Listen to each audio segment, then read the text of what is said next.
অনেক ধাক্কাধাক্কি করে একটা সিরিয়াল পেলাম। টিকিট ৩০০ টাকা। সেজন্য মানুষ অনেক। শুনেছিলাম এই ডাক্তার বলে অনেক ভালো, আবার উনি বলে সপ্তাহে একদিন আসে এখানে। তাই সময় করে চলে আসলাম। অনেকক্ষণ পরে আমার সিরিয়াল আসলো। আমি ডক্টরের চেম্বারে ঢুকলাম। ঢুকে দেখি মাঝবয়সী এক মেয়ে, বয়স ২৫-২৬ হবে, আর আমি ২৩। আমার থেকে ২-৩ বছরের বড়। বিয়ের কথা বলতে পারি না, হলেও হতে পারে। ডক্টর একটা বেগুনি রঙের বোরকা পরেছে আর সাথে গোলাপি রঙের স্কার্ট, নেকাব নেই। ডক্টর অসম্ভব সুন্দরী। আরেকটা জিনিস তার সৌন্দর্য বৃদ্ধি করেছে, সেটা হলো তার চোখে চশমা, বোরকার উপরে সাদা অ্যাপ্রন। আমি ঢুকে সালাম দিলাম। সালামের উত্তর নিয়ে বলল, বসেন, বলেন কি সমস্যা? সালামের উত্তর নিয়ে বললাম, আমার মাথা ব্যথা করে। কেমন মাথা ব্যথা? মাথা কি প্রচন্ড ব্যথা করে, বমি আসে? না, শরীরের তাপমাত্রা ঠিক থাকে, কিন্তু প্রচণ্ড মাথা ব্যথা করে। তাপমাত্রা ঠিক? আপনি কি করে বুঝলেন? আমি ওই সামনে ম্যাচে থাকি, সাথে আমার ফ্রেন্ড থাকে। মাথা ব্যথা উঠলে তার হাতে চেক করাই তাপমাত্রা ঠিক আছে কিনা। ও, আপনি আনম্যারিড? হুম। কি থেকে আপনার মাথা ব্যথা ওঠে? সে অনেক লম্বা কাহিনী। আই থিঙ্ক আপনার সে টাইম নাই। ওকে, মাথা ব্যথা কি আপনার সপ্তাহে 7 দিন ওঠে? না, 3 দিন ওঠে। এই 3 দিন আমার শরীরের উপর দিয়ে ঝড় বয়ে যায়। কাজের প্রচণ্ড চাপ থাকে। আসরের পর থেকে মাথা ব্যথা শুরু হয়। মাঝে মাঝে ব্যথার কারণে চোখে কিছু দেখি না। প্লিজ ডক্টর, একটা সলিউশন দেন, না হলে কবে জানি মাথা বাড়ি দিয়ে ফাটিয়ে ফেলি। ওকে। ডক্টর একটা প্রেসক্রিপশনে কতগুলো ওষুধের নাম লিখলো, লেখে নিজের মোবাইল দিয়ে ছবি তুলল। তারপর আমাকে বলল, এই ওষুধগুলো খাবেন। Thanks doctor. আপনার নামটা বললেন না? ঈশান মাহমুদ, অনার্স 3rd ইয়ার। ডক্টর আমাকে তার কার্ড দিয়ে বলল, যদি কোনো প্রয়োজন পড়ে তাহলে কল দিবেন। নাম্বার? কার্ডে আছে। আমি কার্ড দেখলাম। ডক্টরের নাম আনিকা। আমার জন্য এই সুবিধা কেন? আমি আপনার ডক্টর আর আপনি আমার পেশেন্ট। O, by. বাইরে এক ফার্মেসি থেকে ওষুধ নিলাম। রুমে আসলাম, এসে শুয়ে রইলাম। একটু পর একটা কোচিং আছে, সেখানে আমি পড়াই। আমি ঈশান মাহমুদ, বাড়ি নরসিংদী, ম্যাচ থাকি ঢাকায়। পরিবারের বড় ছেলে, সেটাই আমার জন্য কাল হয়ে দাঁড়িয়েছে। আমার ছোট 2 বোন। 2 বোনের নাম সামিয়া, সুবর্ণা। তাদের বিয়ের বয়স চলে আসতেছে। তাদের বিয়ে দিতে হবে। যেহেতু বড় ছেলে তাই দায়িত্বও বেশি। বাবা ছোট একটা জুতার দোকান চালায়। আমরা ফ্যামিলিতে 7 জন। আমার দাদা দাদি দুজনেই অচল। সুবিধা একটা, বাড়িটা আমাদের নিচে। একটা জুতার দোকান থেকে 7 জনের খরচ, আবার বোনদের তাদের পড়ালেখার খরচ। তাই আমি উপার্জনের পথ দেখছি, সেটা হলো আমার মেধা দিয়ে 2টা কোচিং করাই, আবার 2টা প্রাইভেট পড়াই, আবার ভার্সিটি থেকে ক্লাস করি। কোচিং সপ্তাহে 3 দিন। এই 3 দিন আমার উপর দিয়ে ঝড় বয়ে যায়। রাতেই শুরু হয় মাথা ব্যথা। কোথায় এক বাপের এক ছেলে সুখে থাকবো, সেখানে আমার উপর সব দায়িত্ব। 2টা কোচিং, আবার নিজের ক্লাস, তারপর প্রাইভেট। এই 3 দিন আমার মাথা ব্যথা করে। আস্তে আস্তে ব্যথা শুধু বাড়তেই থাকে। তাই ডক্টরের শরণাপন্ন হলাম। একটু পর কোচিং গেলাম। কোচিং করিয়ে আসতে রাত হলো। সেদিন আর মাথা ব্যথা উঠে নাই। খাওয়া দাওয়া করে ওষুধ নিলাম হাতে খাবো বলে। এমন সময় মনে পড়ল, আনিকা ডক্টর কেন আমার প্রেসক্রিপশনের ছবি তুলল। সবার প্রেসক্রিপশন কি এভাবে ছবি তুলে কে জানে। আমি ওষুধ খেয়ে দিলাম এক ঘুম। পরের দিন কাজের এত চাপ নাই, তাই এভাবে 1 সপ্তাহ চলে যায়। 2 দিন ওষুধ খেয়ে আর খাই নাই। যেহেতু আর মাথা ব্যথা ওঠে না, ওষুধ খাওয়া হয় না। আমার শনিবারে কাজের চাপ বেশি, শনিবার আবার মাথা ব্যথা উঠছে। এমন মাথা ব্যথা তা বলার বাইরে। তাড়াতাড়ি ওষুধ খেলাম, খেয়ে শুয়ে রইলাম। না, মাথা ব্যথা কমছে না। পাশে থাকা ফাহিমকে বললাম, দোস্ত দেখ তো আমার শরীর গরম কিনা। তুই না ডাক্তার দেখাইলি? চেক কর।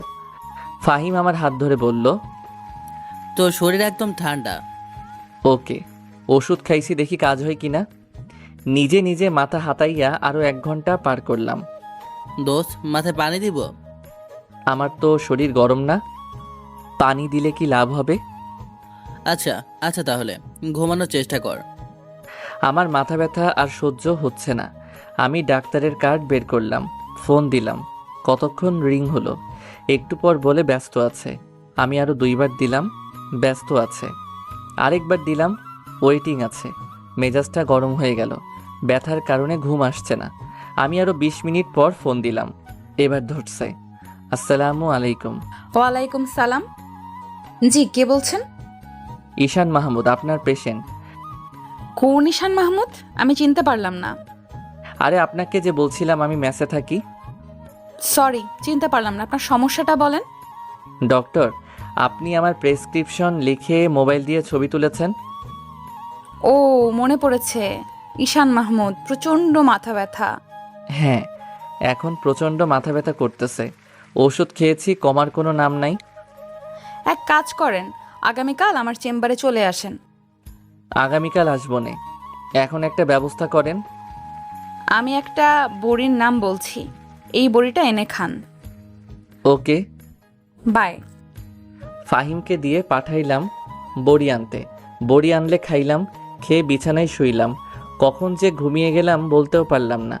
সকালে ফাহিমের ডাকে আমার ঘুম ভাঙল। আমি তাকিয়ে দেখি ফাহিম রেডি হচ্ছে কলেজে যেতে। আমি বললাম, এত সকাল সকাল কোথায় যাস? তুই ঘড়ির দিকে তাকা।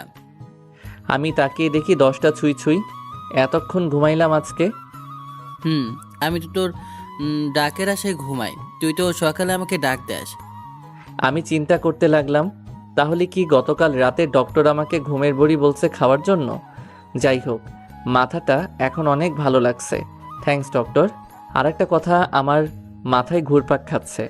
ডক্টর আমার প্রেসক্রিপশনের ছবি তুললো কেন? ছবি তোলার কথা শুনে সাথে সাথে আমাকে চিনে ফেলে, এমনকি আমার রোগও বলে দিল। বুঝলাম, একজন দায়িত্ববান ডক্টর। আমিও কলেজে যাব, একটু দাঁড়া। একটু পর রেডি হয়ে কলেজে গেলাম। 1 ক্লাস করে আমি আর ফাহিম ক্যাম্পাসের গাছতলায় এসে বসলাম। বসে দুজনে কথা বলতেছি। এমন সময় মোবাইলে কল আসলো। দেখি বাড়ি থেকে মা। কেমন আছো বাবা? ভালো মা, তুমি কেমন আছো? আব্বার শরীরটা কেমন আছে? ভালো। শোনো না, সামিয়াকে দেখতে আসছিল, তাদের পছন্দ হয়েছে। ছেলে কি করে? ছেলে ব্যবসা করে। তোমাদের ভালো লেগেছে? যৌতুক চায় 5 লাখ। কি, এত টাকা যৌতুক? তারা কি সরাসরি বলছে? না, তারা এমনভাবে বলছে যেটাকে যৌতুকই বলে। এখন তোমরা কি চিন্তা করছো? আমরা তো তোর দিকে তাকিয়ে আছি। তুমি রাতের দিকে কল দিও। আচ্ছা। আমি কল কেটে দিয়ে ফাহিমের কাছে এসে বসলাম। আমাকে চিন্তিত দেখে ফাহিম বলল, কি রে দোস্ত, তোকে এরকম চিন্তিত দেখাচ্ছি কেন? সামিয়ার সম্বন্ধ আসছে, যৌতুক চাই 5 লাখ। কস কি? হুম। থাক দোস্ত, টেনশন করিস না, সব কিছু ঠিক হয়ে যাবে। বাসায় যাবি? আমার একটা প্রাইভেট আছে। না, আমি একটু লাইব্রেরিতে যাব। ওকে, আমি যাই। আমি উঠে বাসার উদ্দেশ্যে রওনা দিলাম। মনে মনে ভাবছি কি যে করি। 5 লাখ টাকা যৌতুক। সন্ধ্যাবেলা মার কাছে কি বলবো? আমার কাছে এত টাকা নাই। 3 বছর আগে ঢাকায় আসছিলাম। এই 3 বছরে অনেক খেটে খুঁটে 4-5 লাখ টাকা জমাইছি। কি যে করি। বাসায় আসলাম, এসে রেডি হয়ে গেলাম প্রাইভেটে। নিয়ত প্রাইভেট শেষ করে যাব ডক্টরের চেম্বারে। প্রাইভেট শেষ করে গেলাম ডক্টরের চেম্বারে। গিয়ে দেখি এমন ভিড়, সিরিয়াল নিতে গেলাম। চেম্বারে ঢুকলেই 500।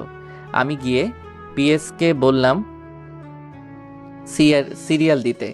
পিএস বলল, সিরিয়াল শেষ। সিরিয়াল শেষ মানে? আর 20 জন রোগী আছে, তাদেরকে দেখে ম্যাডাম চলে যাবে। তাহলে আমি আগামীকাল। আগামীকাল মানে? আরে ভাই, একটা সিরিয়াল দেন, ম্যাডাম আমাকে চিনে। কিন্তু আমি তো চিনি না। ধুর ভাই, আপনার ভিতর কোনো মানবতাই বলতে কিছুই নেই। ভাই, দিলে পরের দিন আমার চাকরি শেষ। আপনার চাকরি শেষ হবে কেন?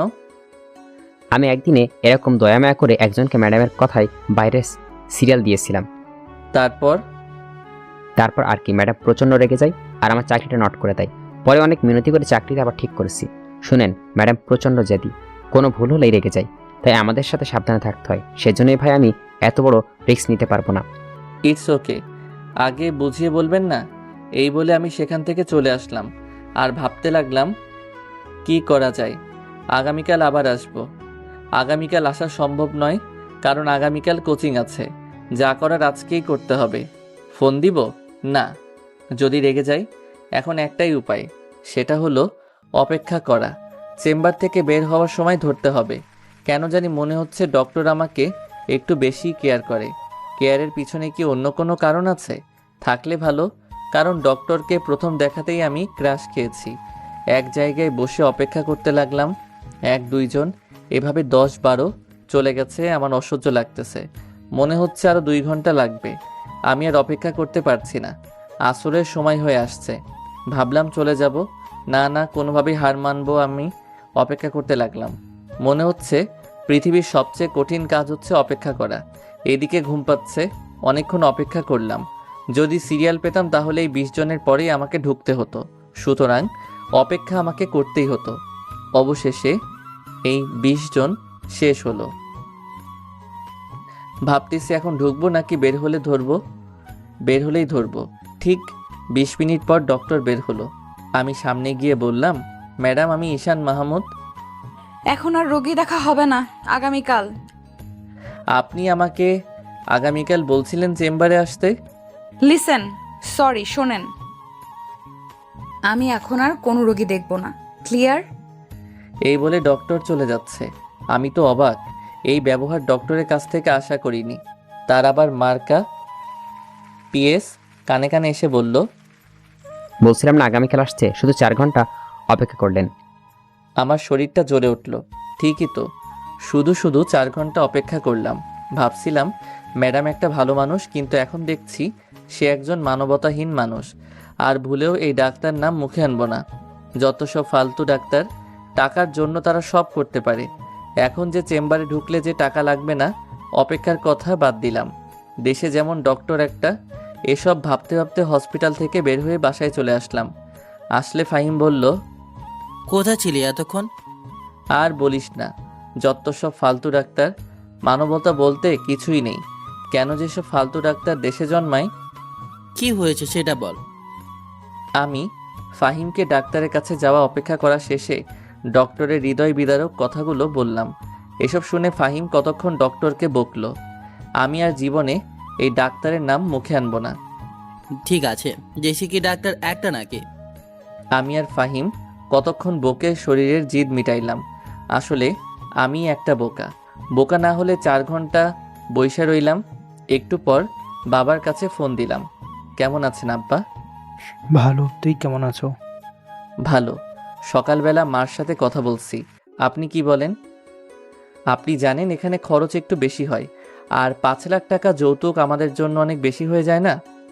কি করুন যাইব? এখন তুই কত দিতে পারবি? আমি 1 লাখ দিতে পারবো। বাকিগুলো? আমি এর চেয়ে বেশি দিতে পারবো না। এতদিন আমি গাধার মতো খেটে খুঁটে যেটুকু জমাইছি সেটুকু দিয়ে দিছি। না পারলে ক্ষেত বিক্রি করেন, আর যৌতুক তো পরে দিলেও চলবে। বিয়ের তারিখ ঠিক করে আমাকে জানায়েন। কল রেখে শুয়ে চিন্তা করতে লাগলাম। যাক, মনটা এখন হালকা লাগছে। একটা উপায় তো বের হলো। বেশি অসুবিধা হলে 1 লাখের জায়গায় 1.5 লাখ দিবনে। এখন আমার প্রয়োজন একটা ঘুম। কিসের ওষুধ খাই তো? ডক্টরের কথা মনে হলেই গা জ্বলে। আমি দিলাম এক ঘুম। মাত্র চোখটা লাগলো কে জানি কল দিল। রিসিভ করে বললাম, আসসালামু আলাইকুম। কে? আগে বলে নাই। সরি, আমি ডক্টর আনিকা। কোন ডক্টর? আনিকা? আমি কোনো আনিকাকে চিনি না। আমি আপনার ডক্টর। শোনেন, আমি কোনো ডাক্তার দেখাইনি, আর আপনাকে আমি চিনি না। বললাম তো সরি। আমি অবাক। ডক্টর আমাকে ফোন দিয়েছে, আবার আমাকে বলে সরি। ভাবতেই অবাক লাগছে। আচ্ছা, আপনি কি আমাকে চিনেন নাই? না। এত তাড়াতাড়ি ভুলে গেলেন? রাতেই না বললাম আমি ঈশান মাহমুদ। মাথা ব্যথা? খেয়াল করিনি, বোঝেনি। একটানা এতক্ষণ রোগী দেখলে মাথা এমনিতেই ঠিক থাকে না, আবার সারাদিনের ক্লান্তি। পরে আমি আপনাকে চিনতে পারি। পরে আমি আমার পিএসকে পাঠিয়ে দেখি আপনি চলে গেছেন। হুম, এখন কেন ফোন দিলেন? সরি বলতে, কারণ আমি চাই না আমি কারোর চোখে খারাপ হয়ে থাকতে। তাহলে চলে আসেন আগামীকাল আমার চেম্বারে। আপনি যদি আজকে আমাকে কল না দিয়ে থাকতেন তাহলে আমার চেহারা আর না দেখতেন। এতক্ষণ আপনি আমার কাছে একজন ব্যাড গার্ল এবং একজন ব্যাড ডক্টর ছিলেন। আর এখন একজন গুড ডক্টর এবং গুড গার্লফ্রেন্ড এবং নাইস লেডি। থ্যাঙ্কস, অনেক অনেক থ্যাঙ্কস। ওয়েলকাম। আগামীকাল আসবেন তো? দেখি, আগামীকাল কাজের চাপ অনেক বেশি। বলেন আসবেন, আমি ওয়েট করব। ওকে, আসবো। কয়টায় আসবো? 5টার দিকে। সন্ধ্যার সময় আপনি না চলে যান। আগামীকাল একটা মিটিং আছে। ওকে, বাই। এই বলে ফোন কেটে দিলাম আর দিলাম এক ঘুম। সকালে ঘুম থেকে উঠি, কোচিংয়ে গেলাম। কোচিং শেষে গেলাম কলেজে। এইভাবে সারাদিন কাজের চাপে শেষ। 5টার দিকে বাসায় এসে বিছানায় শরীরটা লাগালাম। কী যে ভালো লাগছে, মাথাটা ধরে আসছে, মন চাচ্ছে ঘুমাইতে। কিন্তু না, ডক্টরের কাছে যেতে হবে। উঠে গোসল করলাম, করে রেডি হয়ে চলে গেলাম ডক্টরের চেম্বারে। দরজার সামনে কোনো মানুষ নেই। আমি গিয়ে টোকা দিলাম।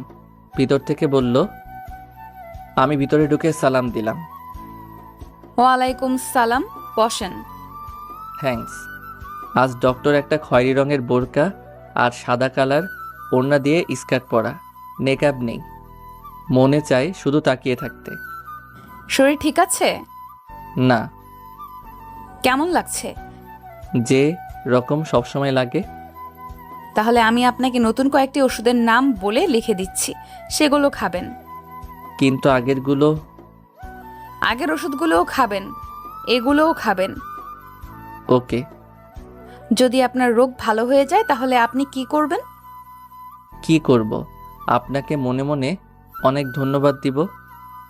হুম আমি তো আপনার থেকে ছোট। হুম তাহলে আপনি আমাকে তুমি কিংবা তুই করে বলতে পারেন। বললে আপনি রাগ করবেন না তো? না। থ্যাঙ্কস। আচ্ছা, আপনি এত তাড়াতাড়ি ডক্টর হয়ে গেলেন, সত্যি অবিশ্বাস্য। থ্যাঙ্কস। ওয়েলকাম। আপনার ফেসবুক অ্যাকাউন্ট ঘেটে দেখলাম, আপনার উপর অনেক মেয়ে ক্রাশ। কাউকে লাভ করেন না? না, এখনো সিঙ্গেল। এত সুন্দর একটা ছেলে তারপরও সিঙ্গেল? আসলে মনের মতো কাউকে পাইনি।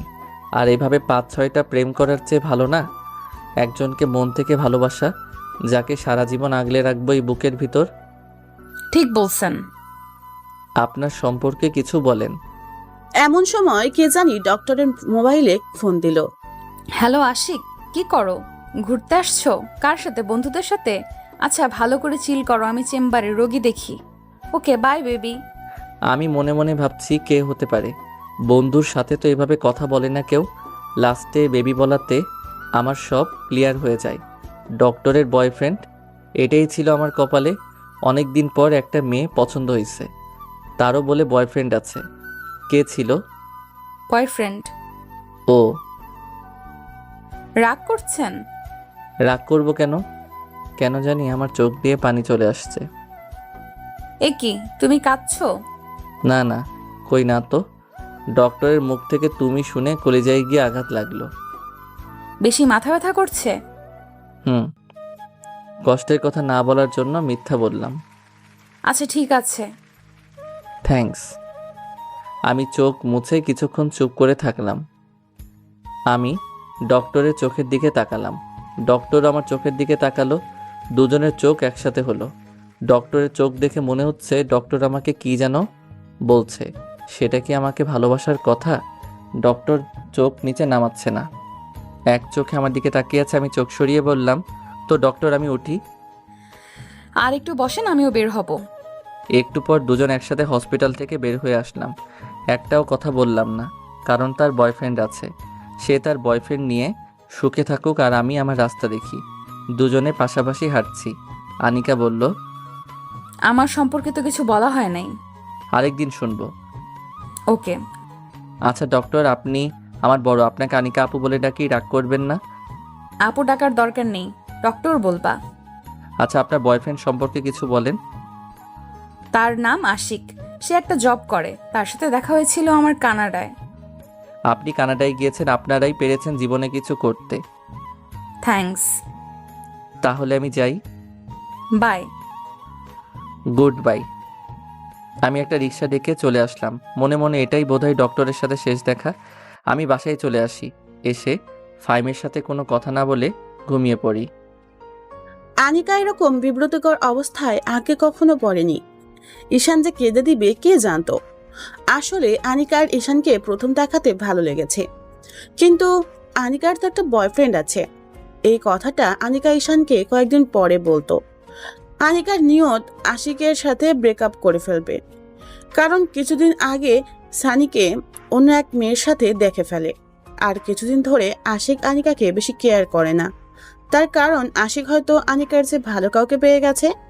আনিকা বাসায় আসে। আনিকারা দুই বোন। আনিকা বড়, ছোট বোনের নাম কার শারমিন। সাথে কথা বাবা বলতেছো? মা দুইজনেই আছে। আরে আমার অফিসের এক স্যারের বাসায় সাথে। এসে ফ্রেশ হয়ে খাওয়া মিথ্যা দাওয়া কথা। করে রুমে গিয়ে আশিককে আনিকা, কল তুমি দিল। আগের থেকে অনেক চেঞ্জ ব্যস্ত হয়ে আছে। গেছো। দুইবার ডায়াল তুমি করলে change হও নাই। ঢুকলো।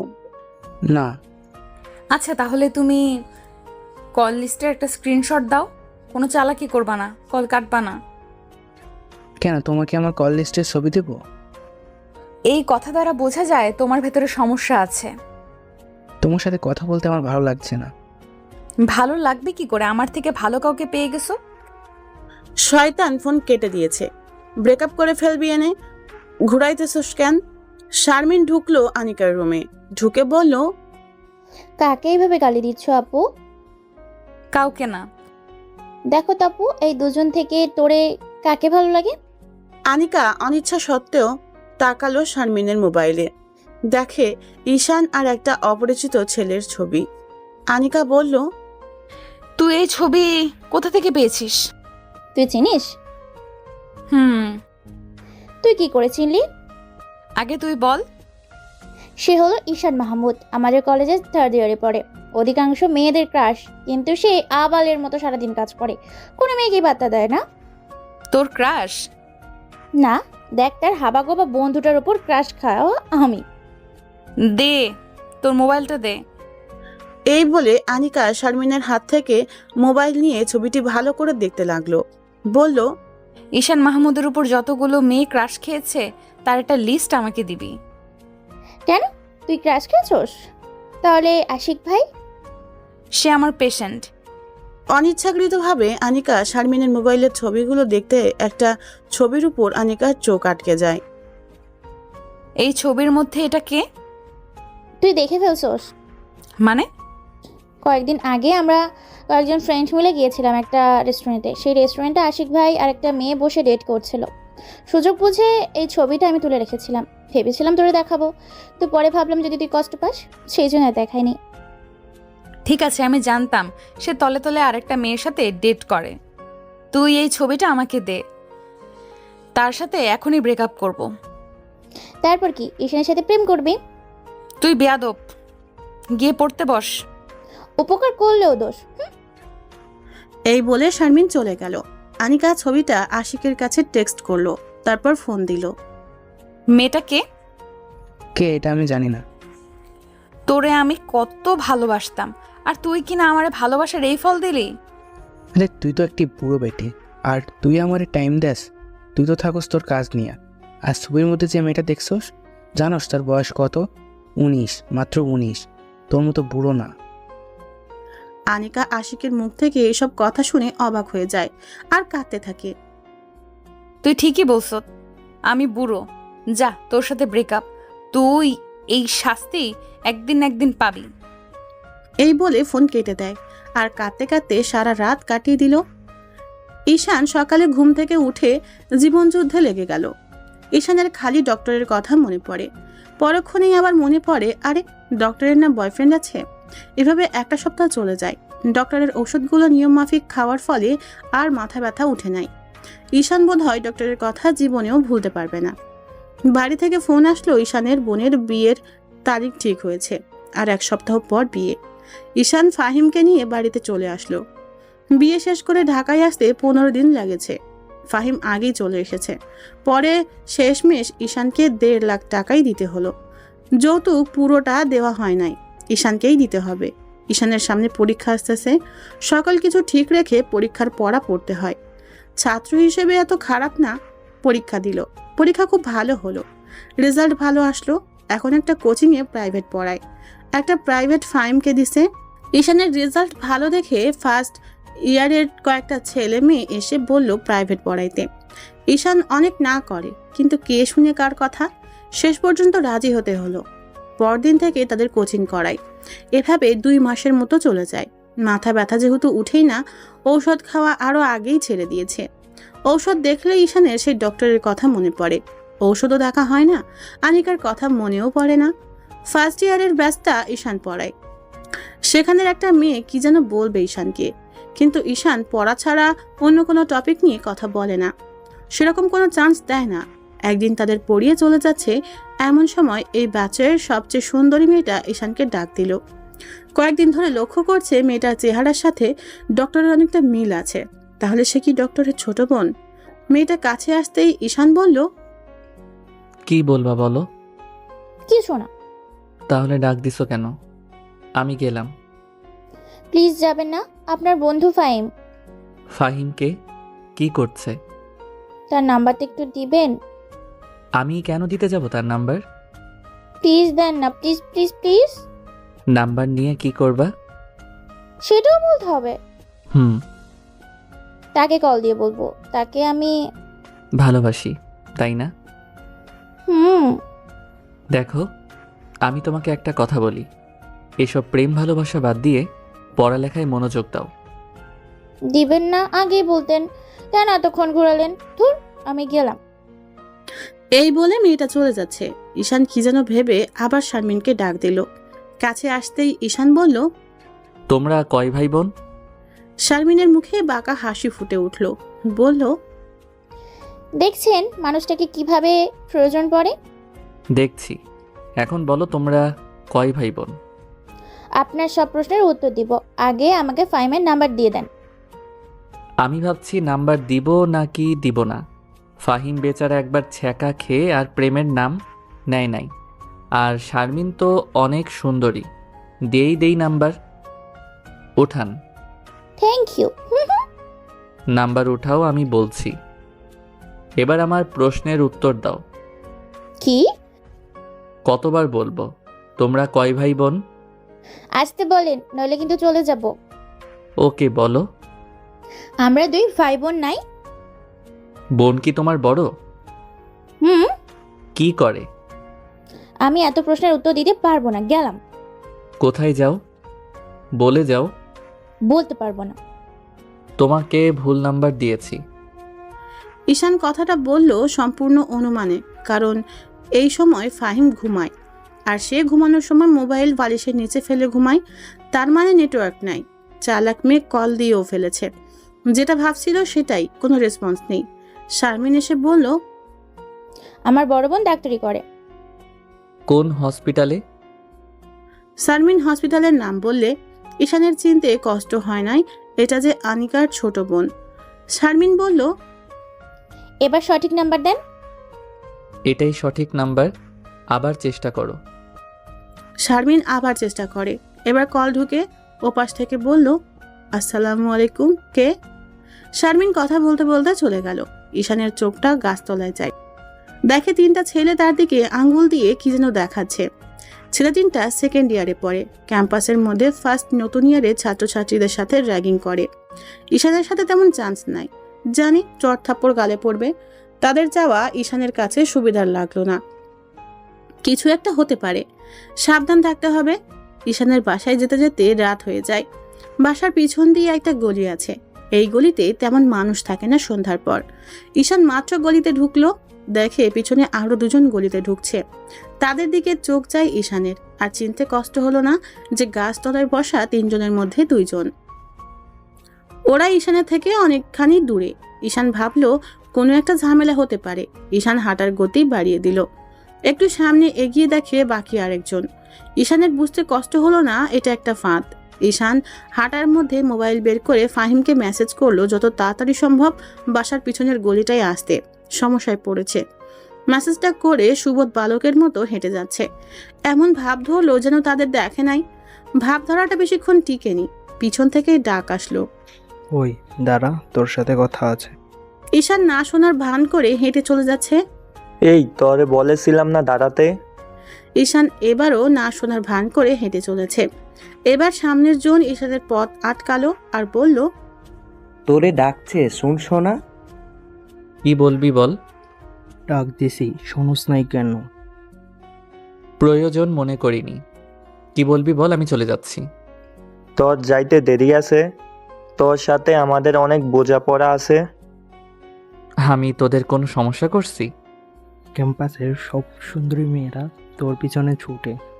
আজ তোর এমন অবস্থা করব যাতে কোনো মেয়ে তোর দিকে তাকাতে লজ্জা পায়। তোর শারমিনের সাথে কি সকালে তার সাথে হাসাহাসি করে কি কথা বলতেছস? একটা কথা ভুলে যাস না, আমি কিন্তু তোদের বড়। এখন চুপচাপ চলে যা, কোনো সমস্যা হবে না। পরে কিন্তু তোদের খবর আছে। তুই কি শারমিনকে পটিয়ে ফেলতেছস নাকি তোর সাথে রুম ডেটের অফার দিতেছস? তুই তো রুম ডেট করতে পারবি না, আমাদের ঠিকানাটা বল, আমরা চলে যাব নে। এই বলে তারা হাসতে লাগলো। ঈশান তিনজনের সাথে একা পারবে না। ফাহিম এখনো দেরি করছে কেন? মেসেজ দেখলে তাড়াতাড়ি আসার কথা।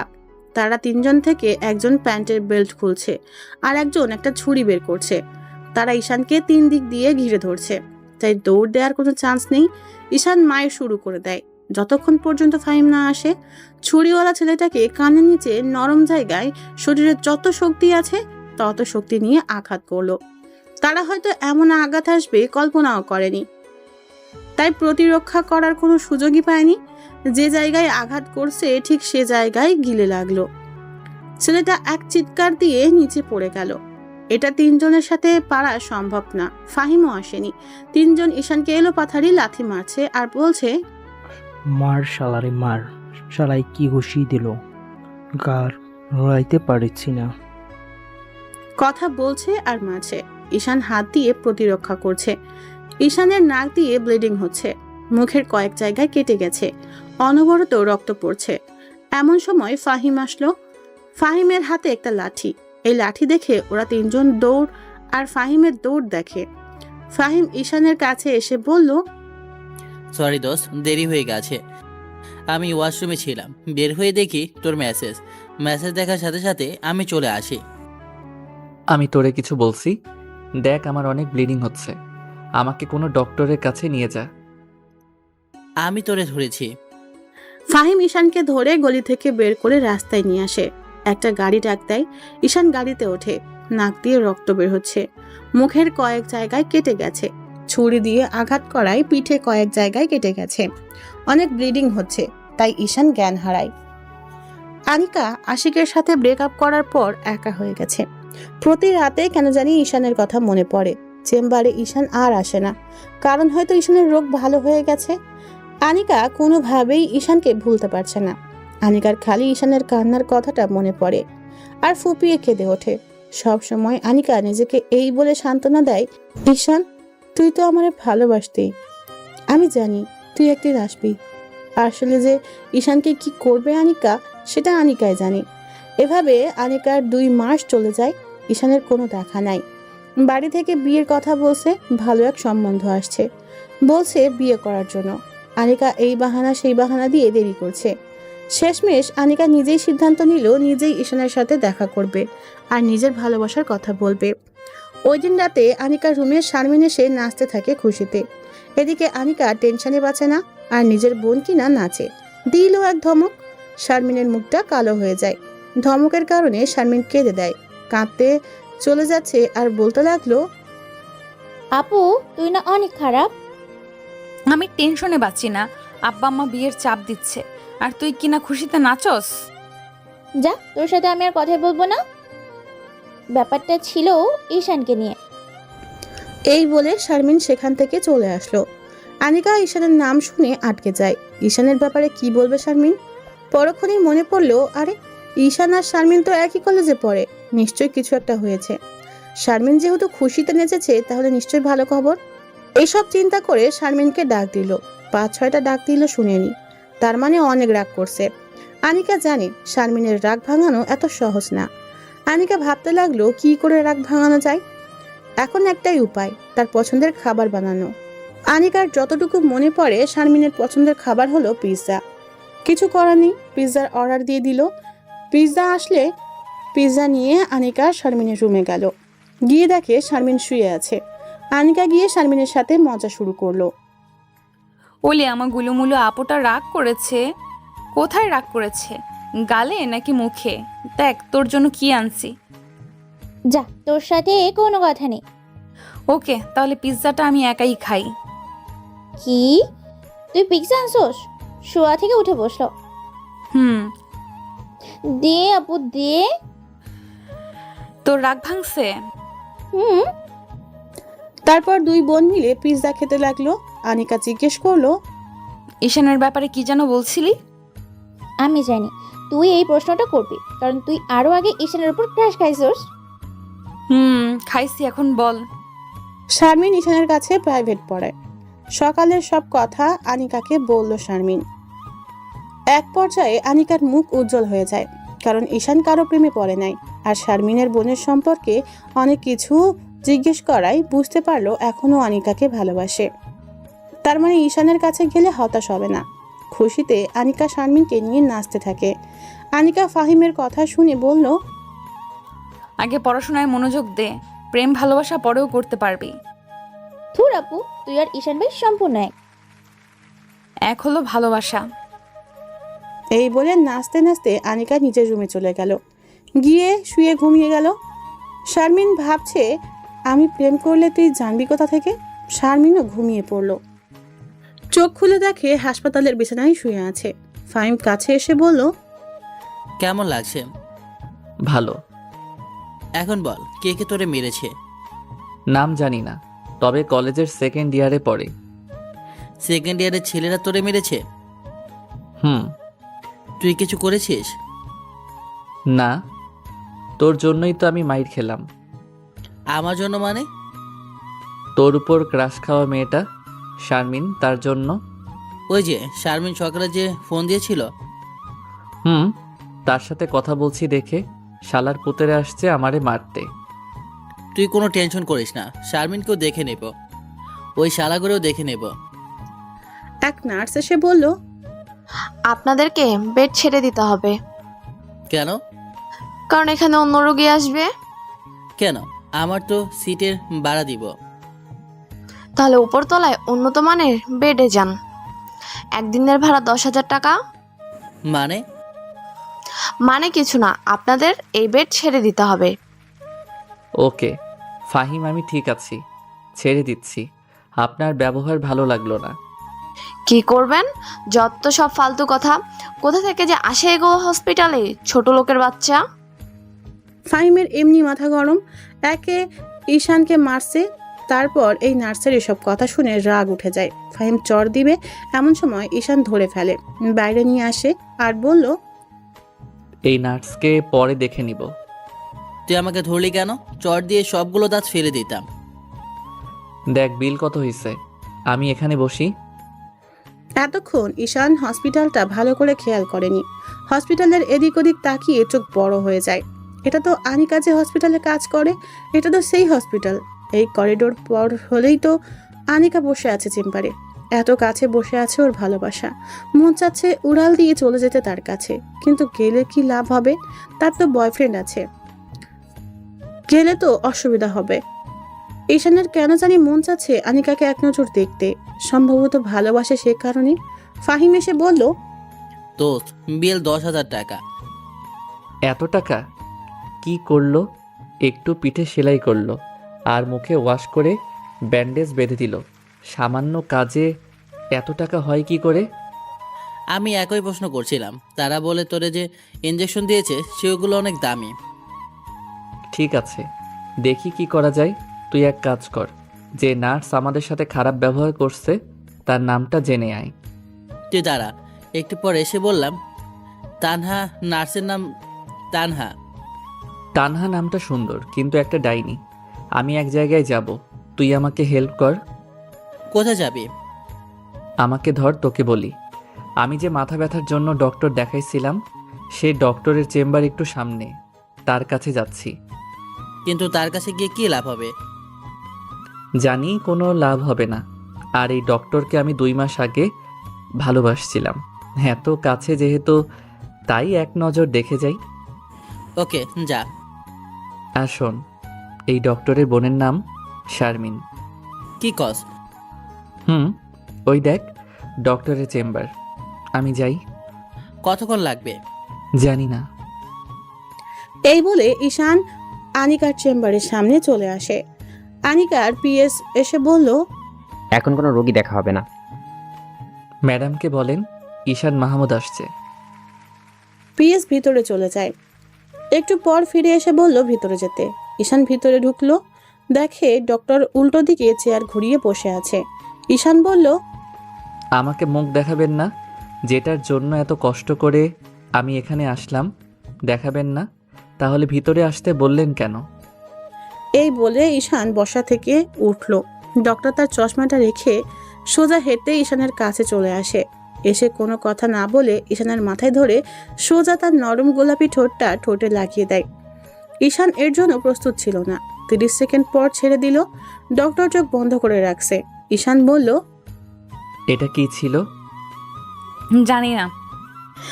এবার আমি তার পিছনে কোমরে হাত রেখে টান দিয়ে আমার একেবারে কাছে এনে আমি নতুন করে আমার ঠোঁট তার ঠোঁটে লাগিয়ে দেই। এবার আমরা দুইজন একে অন্যের ঠোঁটের স্বাদ উপভোগ করলাম টানা 2 মিনিট। আমি আস্তে আস্তে তার কোমর ছেড়ে দেই। ডক্টর আস্তে আস্তে নর্মাল হয়। আমার কাছ থেকে একটু সরে চোখ খোলে, একটা মুচকি হাসি দেয়। ঈশান বলে, এত ভালোবাসা, এত আকাঙ্ক্ষা, এসব এতদিন কোথায় রেখেছিলা? জানি না। ঈশান আস্তে আস্তে চেয়ারে বসে।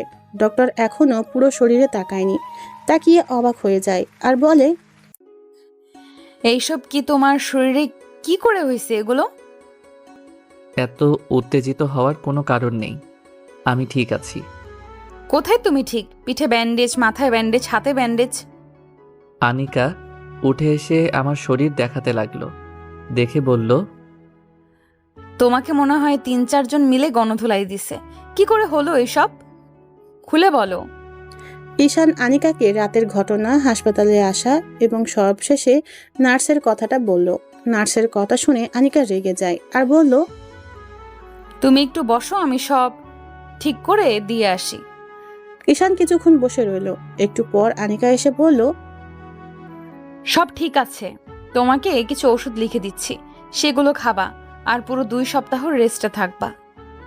এতদিন রেস্টে থাকতে পারবো না। কেন? শোনো, আমি 2টা কোচিং, একটা প্রাইভেট পড়াই।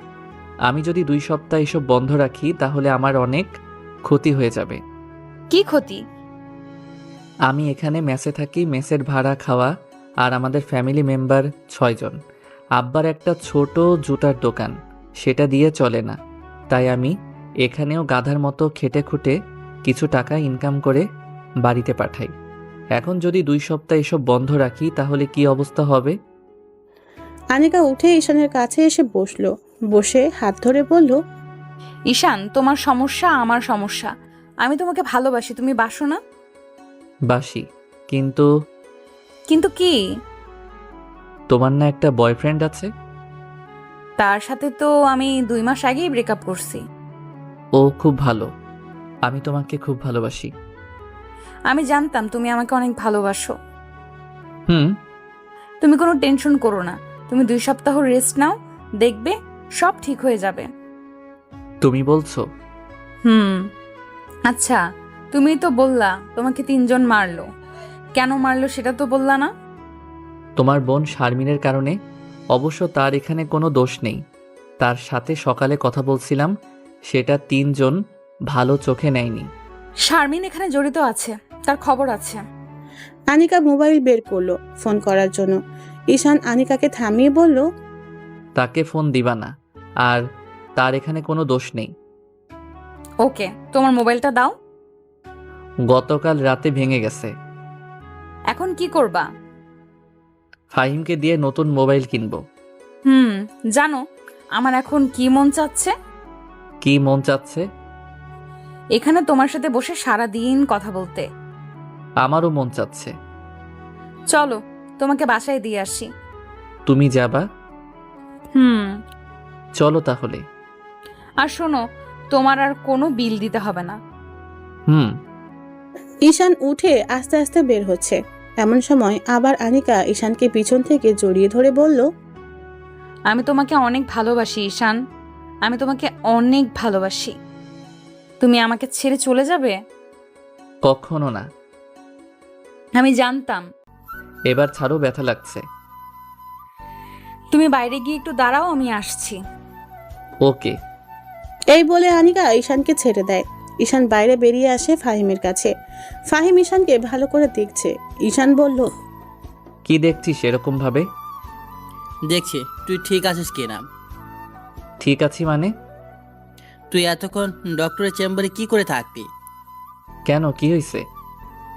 আর বলিস না, তুই ভেতরে যাওয়ার একটু পর ডক্টর বেরিয়ে আসলো, এসে নার্সকে ডেকে আনলো, এনে দিল এক ধমক যে কেউ ভয় পেয়ে যাবে। তারপর আমাকে ডাকলো এবং আমার কাছে মাপ চাওয়ালো। পরে রিসেপশনে গিয়ে কি যেন বলল, তারপর আবার চেম্বারে ঢুকে গেল। এতক্ষণ পুরো হসপিটাল নিস্তব্ধ ছিল। ডক্টর অনেক জেদি, কিন্তু তার এরকম করা ঠিক হয়নি। বিল দিতে হবে না। না, ডক্টর আমাদের সাথে বাসায় যাবে। এই ডক্টর? হুম। না দোষ, না দোষ। আরে টেনশন করিস কেন, আমি আছি না। তোরা দুজন প্রেম করস? হুম। আল্লাহ জানে তুই এই মেয়েরই কেমনে কন্ট্রোল করবি। ওই দেখ সে আসছে, চুপ। আনিকা মুখে মেকআপ ছাড়াই এসেছে।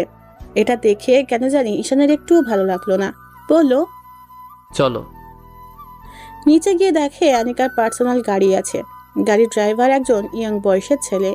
এটাও ঈশানের কাছে ভালো লাগলো না। যাই হোক, গাড়িতে বসলো। ঈশানের পাশে আনিকা বসলো। এতক্ষণ হাঁটার পর ঈশানকে ক্লান্তি ঘিরে ধরলো। ঈশান গাড়ির সিটে বসে মাথাটা এলিয়ে দিল। গাড়ির মধ্যে ঘুমিয়ে গেল।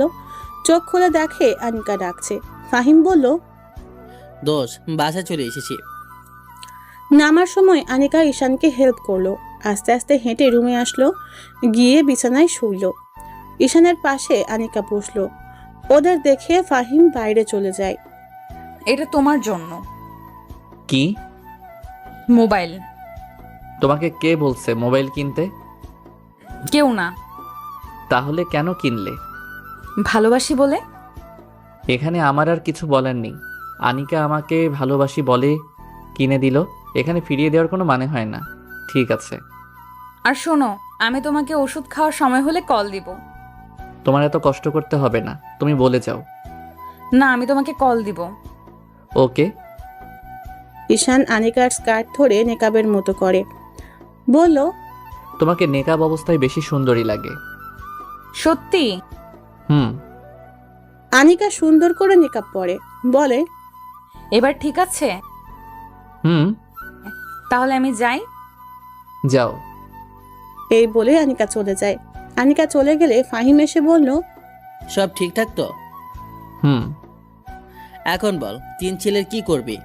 তুই আগামীকাল গিয়ে 3টারে খুঁজে বের করবি, তারপর কলেজের ভিপিরে সব বলবি, দেখ তারা কি করে। আর আগামীকাল গিয়ে ফার্স্ট ইয়ারের যে ব্যাচটা আমি পড়াই তাদের বলবি 2 সপ্তাহ তাদের বন্ধ। অথবা শারমিন ফোন দিলে শারমিনকে বলতে পারিস। ওকে। ঈশানকে সব ক্লান্তি এসে ঘিরে ধরলো। দিল এক ঘুমে বিকালে উঠে ফ্রেশ হয়ে খাওয়া দাওয়া করলো। তারপর আনিকার কাছে কল দিল। সাথে সাথে রিসিভ করে বলল, ঘুম হয়েছে? হুম। আনিকা ঈশানকে ঔষধের নাম বলল, সেগুলো খেয়ে নিল। এভাবে প্রতিদিন Anika time to time call দিয়ে ওষুধ খাওয়াতো। একদিন কি এক বেলাও মিস হয়নি। আনিকার প্রতি ঈশানের ভালোবাসা বাড়তে থাকে। টাইম টু টাইম ঔষধ খাওয়ার পর 10 দিনে সম্পূর্ণ সুস্থ হয়ে গেল। এই কয়েকদিনে আনিকা ঈশানকে 5 বার এসে দেখে গেছে। ঈশান আবার আগের মতো কোচিং প্রাইভেটে পড়াতে শুরু করে। ঈশানকে যে ছেলেগুলো মারলো তাদের বিচার হয়েছে। ভিপিরে বলার পর ভিপি চড় থাপ্পড় দিয়ে মেলাই দিল। এতে ঈশানের শরীরের রাগও কমলো না, ফাহিমেরও না। তাই ঈশানদের ব্যাচের কয়েকজনকে নিয়ে রাতের বেলা 3টারে ইচ্ছে মতো গণধোলাই দিয়েছে। সবাই মুখোশ পরা ছিল, তাই কে মারলো কেউ কিছু বলতেও পারলো না। এর মধ্যে ঈশানের বাড়ি থেকে মৃত্যু সংবাদ আসলো, দাদা মারা গেছে।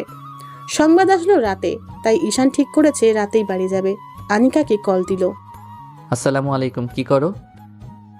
কিছু না, শুয়ে আছি। আমার দাদা মারা গেছে, আমি গ্রামের বাড়ি যাচ্ছি।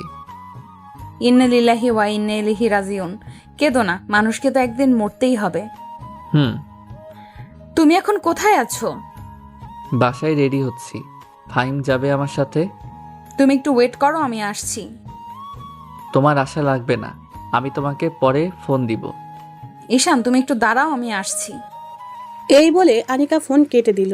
ঈশান আর ফাহিম রাস্তায় গিয়ে অপেক্ষা করতে লাগলো। একটু পর আনিকার গাড়ি আসলো।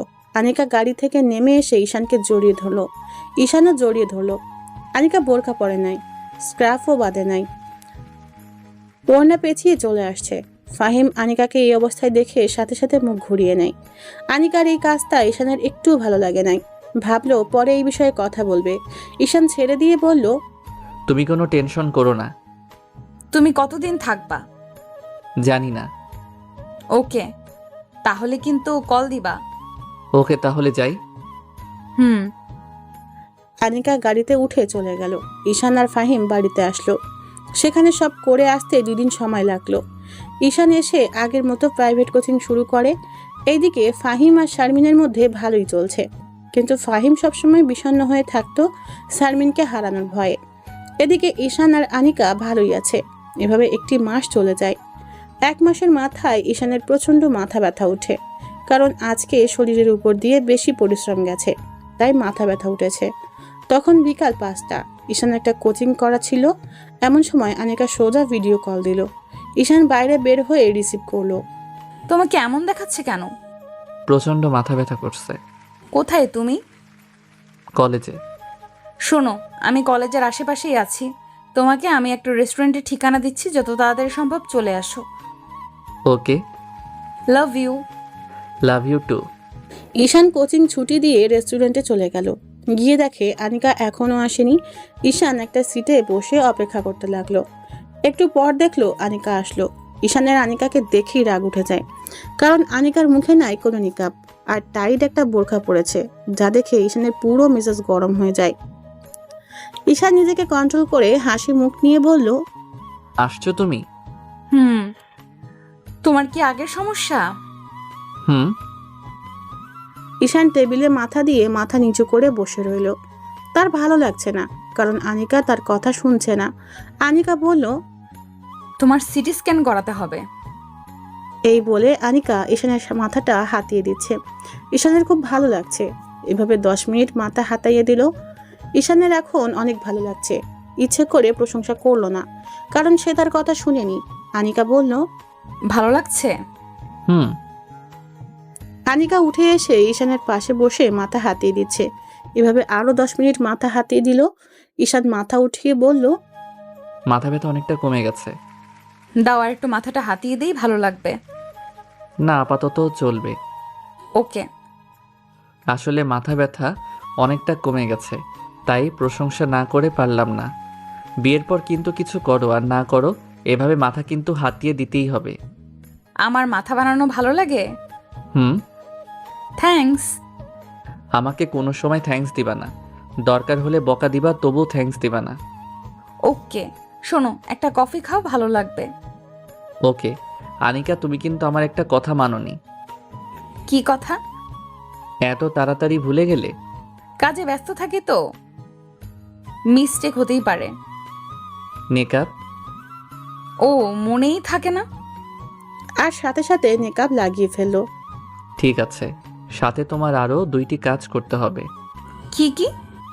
তোমাকে আরও লুজ বোরকা পরতে হবে, আর তোমার ড্রাইভারকে বাদ দিতে হবে। মেয়ে ড্রাইভার দেখো পাও কি না। ওকে, দেখা যাক। মুখটা কালো করে বলল। তুমি রাগ করছো? না। দেখো, আমি তোমাকে ভালোবাসি। আমি চাই তুমি আর আমি একসাথে সারা জীবন থাকি, আমার স্বপ্নের মতো করে তোমাকে সাজাতে। এখন যদি তুমি আমাকে সেই সুযোগ না দাও, তাহলে তো হচ্ছে না। হুম। ওকে। এখন বাসায় গিয়ে কিছু খেয়ে এটা খাবে। তুমি চলে যাচ্ছ? হুম। আর একটু বসো, কফি তো খাওয়া হলো না। তুমি খাও, আমি গেলাম। এই বলে আনিকা চলে গেল। ঈশান কফির অর্ডার করলো। কফি খেয়ে বাসায় চলে আসলো। বড়ি খেয়ে ঘুমিয়ে পড়লো। আনিকাও বুঝতে পারছে ঈশানকে ছাড়া আনিকার জীবন অচল। ঈশানকে আনিকা ভিতর থেকে ভালোবেসে ফেলেছে। ওই আশিকের ক্ষেত্রে এরকম ছিল, কিন্তু ঈশানের প্রতি যেমন অনুভূতি তেমন ছিল না। আনিকা ইচ্ছে করে ঈশানের সাথে এরকম করছে, কারণ আনিকা ঈশানকে পরীক্ষা করছে। আনিকা যুক্তিটা এভাবে দিয়েছে, ঈশান আমাকে ভালোবাসে, আমি ঈশানকে ভালোবাসি। ঈশান চাইবে না আমি পর্দা না করি, সে চাইবে না আমি অন্য একটা ছেলের সাথে ঘুরি, সে চাইবে আমি সব সময় তার কথা শুনি, তার কথা মতো চলি। এখন যদি আমি ঈশানের কথা না শুনি, তাহলে ঈশান রাগ করবে। এই রাগ করার মানেই ঈশান আমাকে ভিতর থেকে ভালোবাসে। এখন যদি ঈশান রাগ না করে, তার মানে ঈশানের মন থেকে আনিকা উঠে যাচ্ছে। ঈশান মনে মনে ভাববে আনিকা থাকুক আনিকার মতো, আর আমি থাকি আমার মতো। তারপর আস্তে আস্তে কয়েকদিন যাওয়ার পর দুজনের সম্পর্ক খারাপ হয়ে যাবে। আর ঈশান যদি আনিকাকে মন থেকে ভালোবাসে, তাহলে যত কষ্টই হোক আনিকাকে নিজের কাছে আগলে রাখবে। এখন যদি নিজেকে কঠোর হতে হয়, তাহলে ঈশান তাই করবে। এভাবে আনিকা যুক্তি দিল ঈশানকে পরীক্ষা করার জন্য, কারণ আনিকা চায় না আশিকের মতো ঈশানকে হারাতে। ঈশানের সামনে গেলে আনিকা ইচ্ছে করে নিকাব খুলে যায়। অন্য যে কোনো সময় আনিকা নিকাব পরে থাকে। আর আনিকা নতুন ড্রাইভার দেখে ফেলেছে, আর কয়েকটা লুজ বোরকা যেগুলো ঈশানের ভালো লাগে সেগুলো কিনে রাখছে। আনিকা বিকালে ঈশানের কাছ থেকে এসে রুমে বসে আছে। এমন সময় শারমিন আনিকাকে পিছন থেকে জড়িয়ে ধরলো। আনিকা বলল, তোর কি হয়েছে? এত খুশি লাগতেছে কেন? ফাহিম না আমাকে ভালোবাসে। তুই কেমন করে বুঝলি ফাহিম তোকে ভালোবাসে? তার কথাবার্তা, আচার আচরণ আর সবসময় আমাকে কেয়ার করে। ভালো, তাহলে বিয়ে দিয়ে দেই। দিয়ে দে, কে না করেছে? সত্যি? হুম। দাঁড়া, তোরে দেখাচ্ছি মজা। এই বলে আনিকা জোরে জোরে মা মা বলে ডাকতে লাগলো। শারমিন আনিকার মুখে হাত দিয়ে ধরলো। আপু ডাকিস না, আমাকে ডাকিস না। ওকে, আর ডাকবো না। এখন মুখ ছাড়, দোয়া কর আগে ঈশানের সাথে আমার বিয়ে হোক, তারপর তুই যাকে বলবি তার সাথে বিয়ে দিয়ে দিব। সত্যি? হুম। এমন সময় আনিকার মা ঘরে প্রবেশ করলো। প্রবেশ করে বলল, শারমিন, তুই একটু ঘরে যা তো, অনিকার সাথে আমার কথা আছে। আমি শুনি। না, ঘরে যা। শারমিন চলে যায়। মা, তুই কি বিয়ে করবি না? হুম, করব। তাহলে তুই কিছু বলছিস না কেন? কি বলতাম? দেখ, তোর জন্য এখন অনেক সম্বন্ধ আসছে, আর কয়েকদিন পর কি এমন সম্বন্ধ আসবে। দেখ মা, সামনের শুক্রবার তোকে দেখতে আসবে, না করিস না। কিন্তু মা, আমার একজন পছন্দের মানুষ আছে। তাহলে তো সেটা খুশির খবর। ছেলেটাকে? শারমিনের কলেজের 3rd ইয়ারে পড়ে। তাহলে ছেলেটাকে একদিন বাড়ি নিয়ে আস। ওকে মা। আনিকার মা চলে যায়। আনিকার মা চলে গেলে শারমিন আবার আনিকার কাছে এসে বলল, আপু, মা কি বললো রে? বললো ঈশানকে বাড়িতে নিয়ে আসতে। তাহলে আপু তোদের বিয়ে হচ্ছে? না রে, এখনো বলতে পারি না। দোয়া কর যাতে বিয়েটা হয়ে যায়। ঈশানের বাড়ি থেকে কি হ্যাঁ বলেছে? তুই কি তার বাবা মায়ের সাথে দেখা করেছিস? না, এই বিষয়ে তোর সাথে কথা বলবো। আপু, তুই আমার একটা উপকার করবি? কি উপকার? তুই ঈশান ভাইকে জিজ্ঞেস করবি ফাহিম আমাকে মন থেকে ভালোবাসে কিনা। ওকে, জিজ্ঞেস করব। তাহলে আমি যাই? ওকে, যা। আনিকা শুয়ে শুয়ে ভাবছে ঈশানের কোনো কল দিচ্ছে না কেন। প্রতিদিন তো এই সময় কল দেয়, তাহলে কি ঈশান রাগ করেছে? এত তাড়াতাড়ি তো রাগ করার কথা না। আনিকা নিজেই কল দিল, ধরছে না। 3 নাম্বার বার দেওয়াই ধরলো। ফোন ওঠাতে দেরি হলো কেন? তুমি যেই বড়ি দিয়েছিলা সেটা খেয়ে ঘুমিয়ে গিয়েছিলাম। এত তাড়াতাড়ি? হুম। আগামীকাল তো আমরা দুজন অবসর। চলো না, আমরা দুজন ঘুরতে যাই। কোথায়? কাল দেখা করলে জায়গা সিলেক্ট করব। ওকে। ওকে, তাহলে আগামীকাল সকালে দেখা হচ্ছে। ওকে, এখন রাখি, অনেক ঘুম পাচ্ছে। Love you. এই বলে আনিকা ফোন রেখে দিল। আনিকা ভাবছে কোনো ভুল করছে না তো সে। আনিকা আবার আগের মতো টাইট বোরকা আর মেকআপ না পরে ঈশানের সামনে যাবে এবং দেখবে ঈশানের প্রতিক্রিয়া কি আসে। ঈশান সকালে ঘুম থেকে উঠে অনেক দেরিতে উঠে দেখে ফাহিম ওয়াশরুমে। আনিকা রাতে কি জানি বলেছিল মনে পড়ছে না। পরে মনে পড়ছে কোথায় জানি ঘুরতে যাবে, কিন্তু কয়টায় যাবে এটা মনে পড়ছে না। ফাহিম ওয়াশরুম থেকে আসলে ঈশান বলল, দোস্ত, শারমিনের সাথে কেমন চলছে? রাতে কি স্বপ্নে শারমিনকে দেখছস? ঘুম থেকে উঠেই শারমিনের কথা জিজ্ঞেস করতেছস? আরে না। ভালো। এখন কেমন জানি তার একটা মায়া কাজ করে, মন চায় খালি তার মুখটা দেখতে ইচ্ছে করে। এটাই ভালোবাসা। বাড়ি থেকে না বিয়ের জন্য বলছে, কি করব? শারমিনের কথা বলে দে, কিন্তু এখন না। দেখ, ফাহিম আনিকার বয়স কিন্তু বেশি। আগে তার বিয়ে হোক, তারপর। বুঝছি, ওকে। শোন, শারমিন মেয়েটা কিন্তু অনেক ভালো। তাকে আবার আগেরটার মতো হারিয়ে ফেলিস না। যদি চলে যায়? যতটা সম্ভব তাকে বেশি সময় দিবি। ওকে। ঈশানের মোবাইলে কল আসলো। দেখে বাড়ি থেকে ফোন আসছে। রিসিভ করে বলল, হ্যালো মা, কেমন আছো? ভালো, তুই কেমন আছস? ভালো। তোর জন্য একটা খুশির খবর আছে। কি খুশির খবর? তোকে না মেয়ের বাড়ি থেকে দেখতে আসছে। মানে?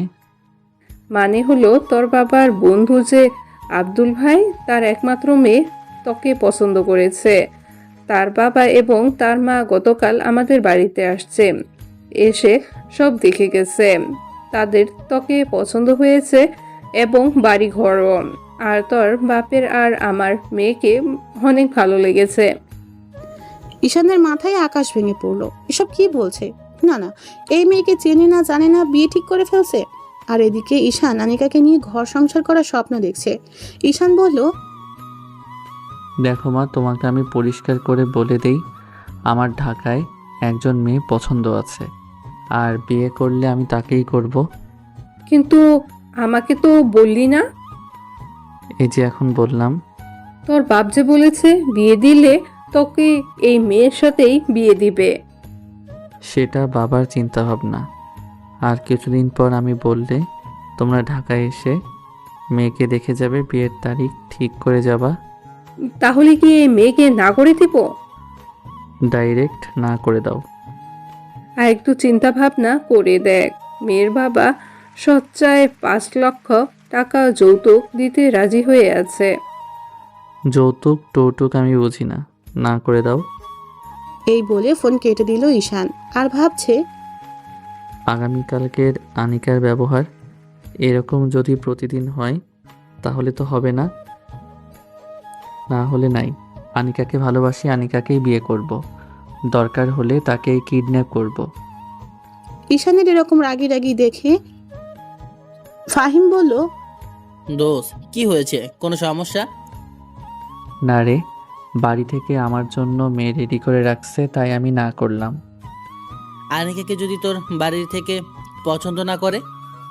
সেটা সমস্যা নাই, বিয়ে করব আমি, ঘর সংসার করব আমি। মা বাবার পছন্দ না হলে আমি কি করব? ওকে দোস্ত। এমন সময় ফাহিমের মোবাইলে কে যেন কল দিল। ফাহিম কথা বলার জন্য বেলকনিতে যায়। ঈশান আনিকাকে কল দিল। আনিকা কল রিসিভ করতেই ঈশান বলল, কি করো? আজকে না ঘুরতে যাব, রেডি হচ্ছি। কোথায় আসবো? আরে তোমার বাসার চৌরাস্তার মোড়ে যে রেস্টুরেন্ট আছে সেইখানে আসো। ওকে। তাড়াতাড়ি এসো। ওকে। ঈশান ফোন রেখে রেডি হতে গেল। রেস্টুরেন্টে গিয়ে দেখে আনিকা এসে বসে আছে। আনিকাকে দেখে ঈশানের মেজাজ পুরো গরম হয়ে যায়। মুখে নাই নিকাব, টাইট বোরকা। ঈশান টেবিলে বসলো। ঈশান এবার রাগ কন্ট্রোল করতে না পেরে বলল, এসবের মানে কি আনিকা? কি ঈশান? তুমি বোঝো না? সত্যি আমি বুঝতে পারছি না, তুমি রেগে যাচ্ছ কেন? তোমাকে না বললাম নেকআপ পরতে ও লুজ বোরকা পরতে? ড্রাইভারকে তো চেঞ্জ করছোই না। দেখো, তোমাকে ভোগ করার ইচ্ছা থাকলে তোমাকে কবেই ভোগ করে ফেলতাম। আমি চাই তোমাকে সারা জীবন আগলে রাখতে। তুমি এসব কি বলছো? তুমি কি কিছু বুঝো না? আমার এরকম ভাবে পড়তে ভালো লাগে। আর ড্রাইভারকে আমি বাদ দিতে পারবো না, কারণ ড্রাইভার অনেক আগে থেকে ড্রাইভারই করে। আমি আনিকার মুখ থেকে এরকম কথা শুনে অবাক হয়ে গেলাম। আনিকার চেহারায় কোনো ভাবান্তর নেই। মনে হচ্ছে আমি এরকম করব সেই জন্য প্রস্তুতি নিয়ে এসেছে। আমি আমার প্রিয় মানুষটা চাই না বেপরদায় থাকুক। আচ্ছা, তুমি কি আমাকে ভালোবাসো? হুম। তাহলে আমার কথা মতো চলতে তোমার সমস্যা কি? দেখো, আমরা দুজন দুজনকে কিস করছি। আনিকা কিছু বলছে না। ঈশান মনে মনে চাইছে আনিকা তার কাছে মাফ চাক, কিন্তু আনিকা কিছু বলছে না। ঈশান আবার বলল, তাহলে তুমি থাকো তোমার মতো আর আমি থাকি আমার মতো, এখানে শেষ। এই বলে ঈশান চলে আসলো। আনিকা পিছন থেকে একটা ডাকও দিল না। ঈশান ভাবছে, তাহলে কি এতদিন এত সব লোক দেখানো ছিল, কিন্তু আমাকে যে কিস করলো? আমি আনিকার কাজ কারবার কিছুই বুঝলাম না, কিন্তু সব তো শেষ। এখন কি করব আমি? কি করব আমি? তাকে ছাড়া থাকবো কিভাবে? আমি এটা কি করলাম? না না, ঠিকই আছে, আমার কথা মতো না চললে এরকমই হবে। ধুর, কি করব? মাপ চাইবো গিয়ে? না, মাপ চাইবো না, হার মানবো না। সে কি আমাকে ভালোবাসে না? তাহলে এতদিন এসব কি ছিল? আমার অবাক লাগছে। এতদিন তো যেভাবে চলছে মনে হয়েছে সে আমাকে ছাড়া বাঁচবে না। এখন বাড়িতে কি বলবো? এসব ভাবতে ভাবতে বাসায় চলে আসে। অনেক কষ্টে দিনটা কাটলো। সারাদিনে আনিকা কল দিল না। ঈশান আনিকার কলের অপেক্ষায় বসে আছে। সে কল দিয়ে মাফ চাইলেও তো হয়ে যায়। এভাবে একটা সপ্তাহ চলে যায়। ঈশা কিছুই বুঝতে পারছে না। একটা সপ্তাহ কিভাবে যে গেল সেটা একমাত্র আল্লাহ জানে। ঈশান আর আনিকাকে ছাড়া থাকতে পারছে না। তাই ঠিক করলো আনিকার চেম্বারে গিয়ে নিজেই মাফ চাইবে। সেদিন ছিল শনিবার। ঈশান বিকালের দিকে কোচিং করিয়ে আনিকার চেম্বারের উদ্দেশ্যে রওনা দিল। এমন সময় কোথা থেকে জানি এক মেয়ে এসে ঈশানের পথ আটকালো। মেকআপ ঢাকা, মুখ লুজ বোরকা, মনে হচ্ছে পর্দাশীল কোনো মেয়ে। ঈশান বলল, কে আপনি? আমার পথ ছাড়েন। কে আমি? আমি গলার সুর শুনে চিনতে পারলাম আনিকা। তাহলে সে আমার কথা মতো চলছে। যাক, আমি হার মানলাম না, আনিকাই হার মানল। মনে মনে ইয়েস, আমি জিতে গেছি। আনিকার সাথে একটু মজা করা যাক। সরি, কে আপনি? আপনাকে চিনতে পারলাম না। আমি আনিকা। ও ডক্টর, আপনি কেমন আছেন? কি মনে করে? কুত্তার বাচ্চা, তুই জানিস না? কি জানবো? সরি আনিকা, তুমি দেরি করে ফেলেছ। আমার একটা গার্লফ্রেন্ড আছে। আনিকা রেগে গিয়ে আমার শার্টের কালার ধরে বলল, কোনটা তোর গার্লফ্রেন্ড দেখা, তাকে এখানে আন। ঈশান বুঝতে পারলো আনিকা অনেক রেগে গেছে। দূরের একটা মেয়েকে দেখিয়ে দিয়ে বলল, ওইটা আমার মিষ্টি সুইট গার্লফ্রেন্ড। তোর গার্লফ্রেন্ড দেখুক আমি তার বয়ফ্রেন্ডকে কি করি। এই বলে আনিকা তার নেকাব নিচে নামিয়ে সোজা ঈশানকে লিপ কিস করে বসলো। ঈশান আর আনিকা 30 সেকেন্ড এভাবে ছিল। কলেজের সবাই ওদের দিকে হাঁ করে তাকিয়ে আছে, যেন কলেজের সবাই 30 সেকেন্ডের একটা লাইভ দেখলো। ঈশান বলল, এটা কি করলা তুমি? সারা জীবনের জন্য তোকে আমার করে নিলাম। আমি তো সারা জীবন তোমারই ছিলাম। আমি জানি। তাহলে গত এক সপ্তাহ এসব কি ছিল? তোমাকে পরীক্ষা করছিলাম আর তুমি সে পরীক্ষায় পাশ করেছো। তাহলে এতদিন তোমার এগুলো সাজানো নাটক ছিল? হুম, কেন এরকম করলা? বললাম তো পরীক্ষা করছি। তোমরা পরীক্ষাও করো? তোমরা পারোও বটে। অনেক দিন ধরে তোমাকে জড়িয়ে ধরি না, এখন আমাকে জড়িয়ে ধরো। ঈশান আনিকাকে জড়িয়ে ধরলো। আনিকা কেঁদে দেয়। ঈশান বলল, কাঁদছো কেন? এটা সুখের কান্না। কেঁদো না।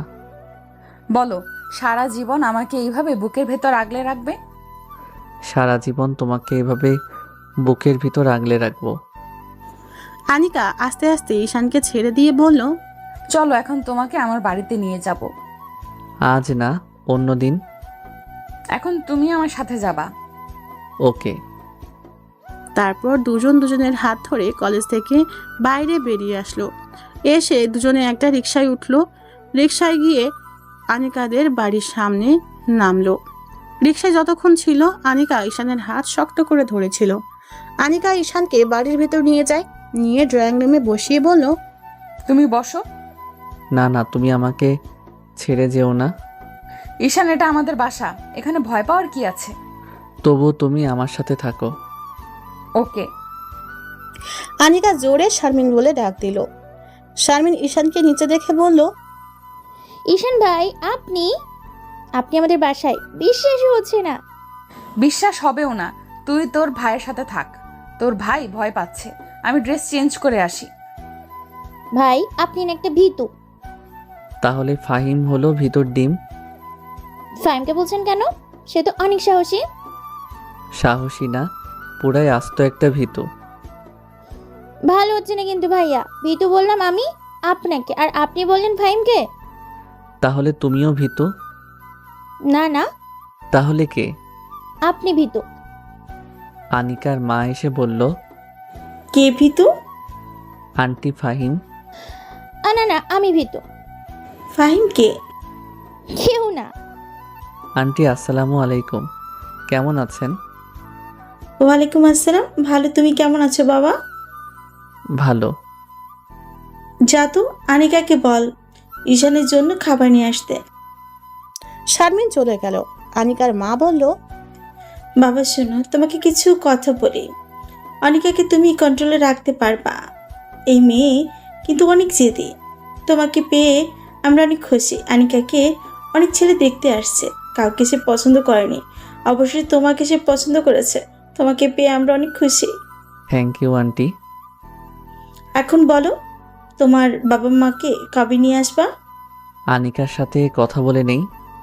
ওকে। তোমার আঙ্কেল বাইরে গেছে। তোমার বাবা কি করে? ছোট একটা জুতার দোকান চালাই। তুমি কি করো? পড়ালেখা।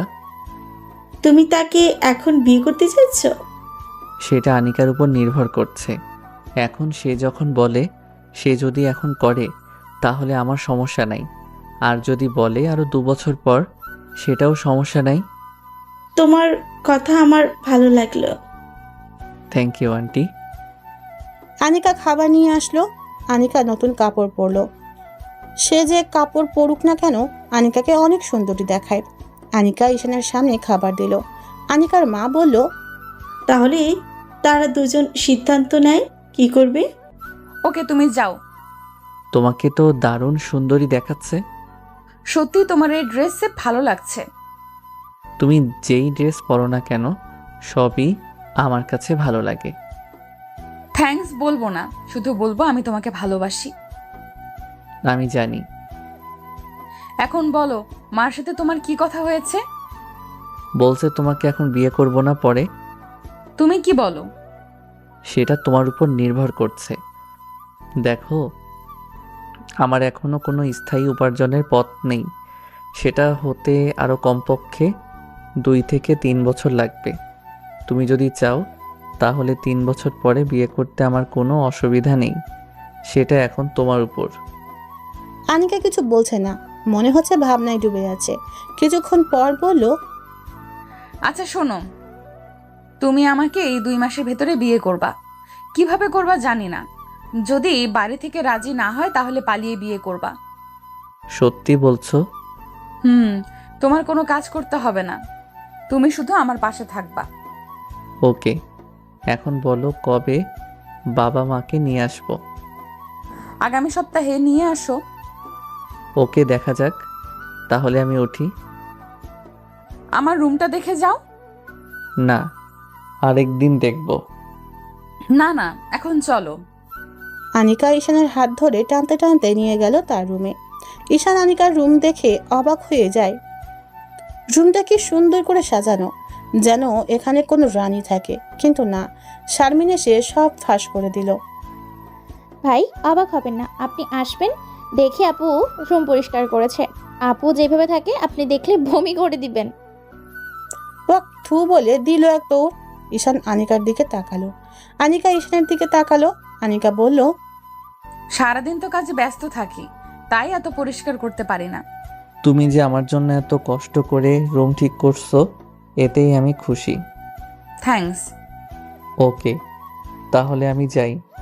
আমি হানিকার মার সাথে দেখা করে বাসায় আসলাম। এসে বাড়িতে কল দিলাম। আসসালামু আলাইকুম, কেমন আছো মা? ভালো, তুই কেমন? ভালো। আগামী শুক্রবার তোমরা ঢাকায় আসো। তুই ওই মেয়েকেই বিয়ে করবি? হ্যাঁ। আচ্ছা, আমরা আসবো।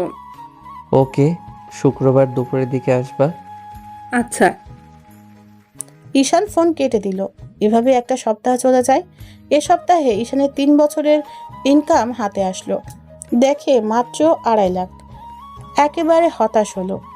ঈশানের মা বাবা, ছোট বোন আসলো, আর এক চাচা চাচি আসছে। ঈশান তাদের আনিকার বাড়িতে নিয়ে আসলো। এতক্ষণ মা আর বাবা ঈশানকে অনেক কথা বলেছে তাদের পছন্দ করা মেয়েকে বিয়ে করতে, কিন্তু কে শোনে কার কথা। আনিকার বাবা মা এসে তাদের ভিতরে নিয়ে যায়। ঈশান তার ছোট বোন সুবর্ণাকে নিয়ে আনিকার রুমে যায়। গিয়ে দেখে আনিকা আর শারমিন বসে আছে। ঈশান সুবর্ণার সাথে শারমিনকে আর আনিকাকে পরিচয় করিয়ে দিল। শারমিন আর সুবর্ণা সেম বয়সের। ঈশান বলল, শারমিন, তুমি সুবর্ণাকে বাড়িটা একটু দেখাও। সুবর্ণ চলো, তারা দুজন বাইরে। আমি বললাম আনিকাকে, আনিকা তোমাকে কিছু কথা বলি, মন দিয়ে শোনো। বলো। আমার কেমন জানি ভয় করছে। দেখো, আমি আমার মা বাবার পছন্দের মেয়েকে বিয়ে করছি না, তাই তারা তোমার অনেক দোষ ধরবে, বিশেষ করে তোমার বয়স বেশি সেই জন্য। কিন্তু তুমি ঘাবড়ে যাবে না, সব সময় আমি তোমার পাশে আছি। এই 2 হাত কোনোভাবেই ছিন্ন হবে না মৃত্যুর আগ পর্যন্ত। আমি জানি, কিন্তু এখন আমার ভয় করছে। যদি তোমার মা বাবা আমাকে পছন্দ না করে? পছন্দ করবে। ঈশান মিথ্যা কথা বলছে। জানে আনিকাকে কেউ পছন্দ করবে না, কারণ তার বয়স বেশি। মিথ্যা কথা বলে তাকে সাহস দিল। তাই যেন হয়। তুমি কিন্তু আমার পাশে থাকবা। ওকে, তুমি রেডি হয়ে আসো, আমি যাই। আমি আমার ডিসিশন নিয়ে রাখছি। ঈশান নিচে এসে সোফায় বসলো বাবার সাথে। একটু পর আনিকা আসলো। আনিকা এসে সবাইকে শরবত দিল, ঈশানকেও দিল। বাহ, মেয়ে তো দারুণ সুন্দরী। নাম কি তোমার মা? আন্টি আনিকা। তুমি কি করো? আঙ্কেল, আমি ডাক্তারি করি। ভালো। আচ্ছা, তোমার বয়স কত? আমি মনে মনে এই খাইছে। 26। মেয়ের বয়স 26। ঈশানের মা বাবার দুজনের মুখের হাসি উবে গেল। তাদের মুখে ঘৃণা ছড়িয়ে পড়লো। ঈশানের দিকে রাগী লুক নিয়ে তাকালো মা বাবা দুজনেই। ঈশানের মা বলল, ভালো, কিন্তু ঈশানের বয়স তো মাত্র 23। না, এরকম বয়স্ক মেয়ের সাথে আমার ছেলের বিয়ে দিব না। ঈশানরা তো মেয়েকে পছন্দ করছে। ঈশানের সাথে আমার কথা আছে। ঈশান, দেখে যা। ঈশান তার আম্মুর সাথে একটু দূরে যায়। ঈশানের আম্মু বলল, তুই কি পাগল হয়ে গেছস? পাগল হব কেন? আমার তাকে পছন্দ হয়েছে। এরকম বয়স্ক মেয়েকে কেউ পছন্দ করে? কেউ না করলেও আমি করছি। এখন বিয়ের তারিখ ঠিক করো। আমি তোর বাপের উপর দিয়ে যেতে পারবো না। দেখ তোর বাপ কি বলে। তোর জন্য আমরা কি সুন্দরী মেয়ে পছন্দ করছি? আর তুই কি না বয়স্ক বুইড়া মেয়েকে পছন্দ করছস? সি সি সি। হ্যাঁ, আমি করছি। এখন বাপকে বলো বিয়ের তারিখ ঠিক করতে। দেখ তোর বাপে কি কয়, আমি কিছুই জানি না। ঈশান ভিতরে এসে দেখে তার বাবা উঠে চলে গেছে। এদিকে আনিকা কান্না করছে। ঈশান আর আম্মু বাইরে গিয়ে দেখে বাবা রেগে বসে আছে। ঈশান আর কিছু বলল না। সুবর্ণা এতক্ষণে আসলো শারমিনের কাছ থেকে। তাদের দুজনের বন্ধুত্ব হয়ে গেছে। সুবর্ণা বাবার মুখ দেখে আর কিছু বলে নাই, চুপচাপ গাড়িতে গিয়ে বসে। কোনো কথা না বলে তারা চলে যায়। ঈশানও বাসায় চলে আসে। কি করবে বুঝতে পারছে না। কোনো মতে রাতটা কাটালো। সকালে ঈশানের আম্মু কাছে ফোন দিল। বাবা কিছু বলছে? না, তোর সাথে কোনো ভাবে এই মেয়ের বিয়ে দিব না। সমাজের লোকেরা কি বলবে? মা, আমি এখন বাচ্চা না। সমাজের মানুষ কি বলবে না বলবে সেটা দিয়ে আমি কি করব? বাবা কি পাশে আছে? হ্যাঁ আছে। লাউড স্পিকার দাও। দিছি, বল। বাবার যদি মন চায় ছেলের বউকে বরণ করে ঘরে তুলতে, তাহলে আমি এখন নাম্বার দিচ্ছি, এখনই ফোন করে বিয়ের তারিখ ঠিক করতে। আর যদি না করে তাহলে বিয়ে করে বাড়িতে আসলে কিছু যেন না বলতে পারে। আমি আবার আধা ঘন্টা পরে ফোন দিলাম মায়ের কাছে। বাবা বলছে, না, তুই যদি এই মেয়েকে বাড়িতে নিয়ে আসিস তাহলে তোকে মেরে হাত পা ভেঙে ফেলবে। ওকে দেখা যাবে। এই বলে ঈশান ফোন রেখে দিল। ঈশান আনিকার সিদ্ধান্ত নিয়ে নিল আগামী সপ্তাহ ওরা বিয়ে করবে। আনিকাকে বাড়িতে নিয়ে গেলে কেউ দেখতে পারবে না, মা বাবা দেখতে পারবে না, পাড়া প্রতিবেশীরা তারা কথা বলবে। আনিকাকে সেখানে নিয়ে গেলে শুধু কাঁদবে। তাই ঈশান ঠিক করলো যে বাসায় থাকে সে বাসার উপরতলায় ভাড়া নিবে, যে টাকা আছে সেখান থেকে ফার্নিচার কিনবে, কোনো আয়োজন না করে বিয়ে করে ফেলবে। এটাই ওদের পরিকল্পনা। ঈশান আনিকার বাড়িতে আসলো। আনিকার রুমে গেল, গিয়ে দেখে বেচারি কেঁদে কেঁদে শেষ। ঈশানকে জড়িয়ে ধরে বলল, তুমি আসছো? আমি তো ভাবছিলাম তুমিও চলে গেছো। তোমাকে ছাড়া আমি যেতে পারি? এখন কি করবা? আমার মাথায় একটা পরিকল্পনা আছে। কি? ঈশান আনিকাকে পরিকল্পনার কথা বলল। পুরোটা শুনে আনিকার মুখ উজ্জ্বল হয়ে যায়। চলো বাসা দেখবে। আনিকা রেডি হয়ে ঈশানের সাথে বাসায় এসে বাসা দেখে। আনিকার পছন্দ হয়েছে। এখন ঈশান আস্তে আস্তে ফার্নিচার উঠাতে থাকে। মোটামুটি একটা সংসারে যা লাগে সব উঠালো। এমনিভাবে এক সপ্তাহ চলে গেল। দিনটি ছিল শুক্রবার। ঈশান রুম আগে থেকেই সাজিয়ে রেখেছে। ফাহিম আর ঈশান দুপুরের পরে আনিকাদের বাড়ি যায়। ভালোভাবেই বিয়ে সম্পন্ন হয়। আনিকার মা বাবা দুজনেরই কৃতজ্ঞতায় মাথা নুয়ে পড়ে ঈশানের প্রতি। তারা বলে তারা জীবনে ঈশানের মতো ছেলে দেখে নাই। ফাহিমকে সাক্ষী রেখেছে। আনিকাকে শাড়ি পরা অবস্থায় আরো বেশি অপরূপ দেখায়। ঈশান আজ রাতে তার সেই রূপের ভিতর হারিয়ে যাবে। ঈশান আনিকাকে নিয়ে বাসায় আসে। ফাহিম সুন্দর করে বাসর ঘর সাজায়। যেহেতু ঈশানের শরীরের উপর দিয়ে আজ অনেক ধকল গেছে, তাই পুরনো রোগ মাথা ব্যথা করতেছে। আনিকা বাসর ঘরে গিয়ে বসে আছে। ফাহিম ঈশানকে ঠেলা দিয়ে ঘরে পাঠিয়ে দেয়। ঈশান ঢুকে দরজা লাগিয়ে দিল। আনিকা ঘোমটা দিয়ে বসে আছে। ঈশান গিয়ে ঘোমটা উঠালো। ঈশান বালিশটা মাথার নিচে দিয়ে শুয়ে রইল। আনিকা, মাথাটা একটু হাতিয়ে দাও তো। মাথা ব্যথা করছে? হুম। আনিকা ঈশানের মাথা হাতিয়ে দিচ্ছে। আনিকা মাথা হাতিয়ে দেওয়া ঈশানের অনেক ভালো লাগছে। এভাবে ঈশান ঘুমিয়ে গেল। একেবারে সকালে ফুরফুরে মেজাজ নিয়ে ঘুম থেকে উঠল। আনিকা রুম ঝাড়ু দিচ্ছে। মুখের দিকে তাকিয়ে বুঝতে পারলো মুখে তার অতৃপ্তির হাসি। ঈশান আনিকাকে পিছন থেকে জড়িয়ে ধরে ঘাড়ে কিস করতে লাগে।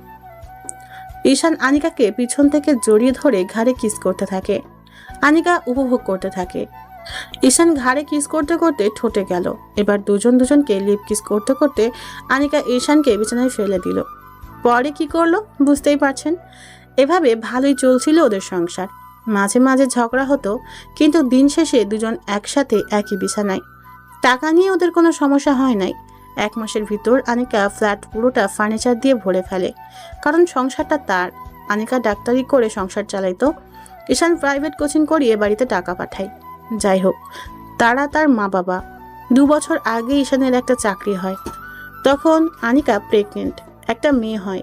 তখন বাড়ি থেকে সবাই দেখতে আসে এবং আনিকার কাছে ক্ষমা চেয়ে গ্রহণ করে নিল। পরে ফাহিম আর শারমিনের বিয়ে হয় নাই কোনো এক ভুলের কারণে।